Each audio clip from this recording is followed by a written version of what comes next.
আজকে আমরা কি শিখব? ইন্টারন্যাশনাল মেথড সিস্টেম আর হিন্দু আরবিক সিস্টেম। তো ইন্টারন্যাশনাল মেথড সিস্টেম, তাহলে ইন্টারন্যাশনাল মেথড সিস্টেমে কি হয়, যদি ধরলাম আমাদের একটা নাম্বার আছে 1 2 3 4 5 6 8 9 0, এরকম একটা নাম্বার আছে কিছু, তাহলে এটা ইন্টারন্যাশনাল মেথড সিস্টেমে আমরা এখানে কমাগুলো কোথায় বসাবো? প্রত্যেক কটা তিনটে ঘরের পরে একটা করে কমা বসাবো, প্রত্যেক কটা তিনটে ঘরের পরে একটা করে কমা বসাবো। তাহলে ইন্টারন্যাশনাল মেথড সিস্টেমে আলটিমেট আমার নাম্বারটা সেপারেটার বসালে তার নাম্বারটা আমরা কী করে লিখবো?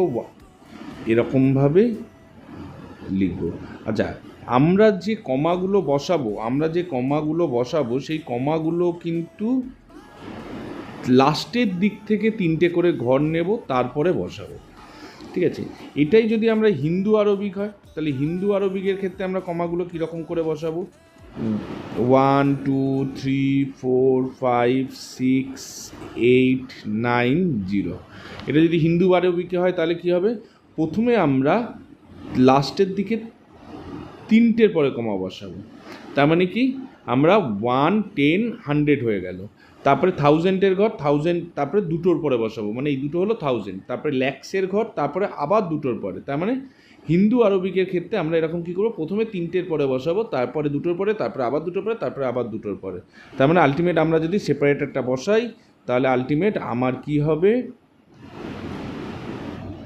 জিনিসটা দেখতে হবে এরকম।